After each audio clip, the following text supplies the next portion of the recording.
اعوذ باللہ من الشیطان الرجیم بسم اللہ الرحمن الرحیم. وہ کیا تھا؟ کھانا خود گرم کر لو. میں اس کو ایک حد تک سپورٹ بھی کرتا ہوں. سپورٹ اس لیے کرتا ہوں کہ الحمدللہ نبی کریم صلی اللہ علیہ وسلم گھر کے کام خود کرتے تھے، اور میں اپنی بات کر رہا ہوں. As a man I have no problem whatsoever doing any housework. As a matter of fact, this is me being honest with you, I find it therapeutic to clean dishes. میرے لیے نا جب میں تھکا ہوا ہوں نا جب جو نا کام سے یا ادھر ادھر سے, تو if I go and wash some dishes, not that my wife says to me کہ چلو جاؤ برتن دھو کے آؤ, لیکن میں خود سے دیکھتا ہوں کہ if she is busy somewhere and she is with the kids and I have to wash dishes, I love to, because somehow برتن دھوتے ہوئے نا بندہ ریلیکس ہو جاتا ہے. پانی بہ رہا ہوتا ہے, صابن ہوتا ہے, وہ کچی کے ساتھ رگڑ رہے ہوتے, آپ اپنے سوچوں میں ہوتے, خیالوں میں ہوتے, اور آپ ایک بڑا مزہ آ رہا تھا, پانی گر رہا ہے, سو رہی ہے. So I find it very therapeutic, and میں کبھی کبھار یہ کر دیتا ہوتا ہوں. So I love doing stuff around the house and that's fine. نبی کریم صلی اللہ علیہ وسلم اپنے کپڑے خود سیا کرتے تھے, اپنے جوتے خراب ہو جائیں وہ خود مینڈ کرتے تھے, اینڈ کھانا خود دیکھنا سب کچھ خود کر لیتے تھے. کوئی اتنا بگ ڈیل نہیں ہے. لیکن مجھے پرابلم ہے اس ایٹیٹیوڈ کے ساتھ. مجھے اس ایٹیٹیوڈ سے مسئلہ ہے جو کہ ہے کہ کھانا خود گرم کر لو. یعنی آپ ایٹیٹیوڈ نہ دیں please. So we would love to do it but minus the attitude. ٹھیک ہے, lose that attitude, that's what I would say. So the thing از, اگر یہ سلوگنس کی بات کرنی ہے, امیجن کریں اگر کل کو مین ڈے منانا شروع کر دیں اور مرد جو ہے سڑکوں پہ نکل آئیں اور بینر اور پلیکارڈ اٹھا لیں اور وہ کہیں کہ وہ اپنی بیوی کو مخاطب کرتے ہوئے کہیں کہ اپنے بیگ خود اٹھا لو. ایک اور پلیکارڈ میں لکھا ہو باتھ روم میں چھپکلی خود ہی مار لو. ایک اور پلیکارڈ میں لکھا ہو بوتل کا ڈھکن خود کھول لو. کیونکہ I have lost count how many times my wife comes to me and says کہ آپ کھول سکتے ہیں, ادھر لو, بسم اللہ, کڑک, یہ لو. سو میں کوئی بوتل کا ڈھکن خود کھولو. میرے پاس, میں کیا اس دنیا میں صرف اس لیے ہوں کہ میں بوتلوں کے ڈھکن کھول کے تمہیں دیتا رہوں؟ Is that my job? How demeaning is this? I am someone who is talking to people about Allah subhanahu wa ta'ala and giving lectures and conferences and so on, اور مجھ سے آپ ڈھکن کھلوائیں گے بوتلوں کے؟ میں چھپکلیاں مارنے کے لیے رہ گیا ہوں. آج کل یہ تمبوڑیاں وغیرہ بہت آئی ہوئی ہیں نا, تو ہر 2 منٹ کے بعد یہ تمبوڑی مار دیں گے پلیز. مطلب میرا یہی کام رہ گیا پیچھے. But I love to do it انشاءاللہ. اگر میں بینر پلے کارڈ لے کے آنے پہ ہے تو ہم بھی بہت سارے سلوگنز ریز کر سکتے ہیں, اور اسی کے ساتھ ساتھ ہم کہہ سکتے ہیں کہ جی یعنی جو جنگیں ہیں وہ بھی آپ خود ہی لڑ لیں, جہاد فی سبیل اللہ بھی آپ کر لیں. اگر خدا نخواستہ گھر میں چور اور ڈاکو آ جائے تو بجائے کہ میں آگے ہوں آپ میرے آگے آ جائیں اور کہیں نہیں, اور گولیاں آپ سینے پہ کھا لیں. But that doesn't happen. یہ تو نہیں ہوتا کہ اگر چور آئے تو میں بیوی کو آگے کر دوں کہ آپ بچائیں مجھے, آپ بچائیں. So the thing is we are happy to help out around the house, and we are happy to help out. We are happy to help out as and when, جب بھی ریکوائرمنٹ ہو. لیکن میں کہہ رہا ہوں یہ ایٹیٹیوڈ جو ہے نا یہ بڑا ڈیفائنڈ ایٹیٹیوڈ ہے. اچھا, یہی عورتیں جو یہ بینر پلے کارڈ لے کے گھوم رہی ہیں کہ جی کھانا خود گرم کر لو, ان کو جہازوں میں کھانا گرم کرتے ہوئے کوئی تکلیف نہیں ہوتی. جب ایئر ہوسٹس بن جاتی ہے فار ایگزامپل کوئی, وہ وہاں پہ کوئی بندہ بیٹھا ہوا کہتا جی ایکسکیوز می کھانا گرم کر دیجیے, جی تھینک یو میں بھی کر کے لاتی ہوں. وہاں پہ کوئی مسئلہ نہیں. اگر باہر کے ملکوں میں ویٹریسز کے طور پہ کام کر رہی ہیں بیچاری, جن کو آپ کہتے ہیں نکلو باہر نکلو باہر, وہاں پہ کوئی گندا سا سلیزی سا کسٹمر آ کے آپ کو گندی نظر سے دیکھتا ہے اور کہتا ہے can you please repeat this, اس کو آپ کہیں گے جی of course I will.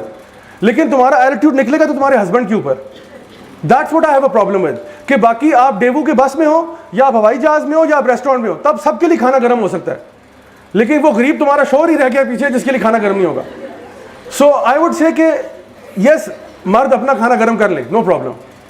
But مجھے پرابلم ہے اس ایٹیٹیوڈ کے ساتھ, not with the issue it self but rather with this attitude جو کہ اس جملے کے اندر بھرا ہوا ہے. اور جو تھرڈ ویو فیمنزم ہے وہ تو اللہ ہی جانے کیا چیز ہے.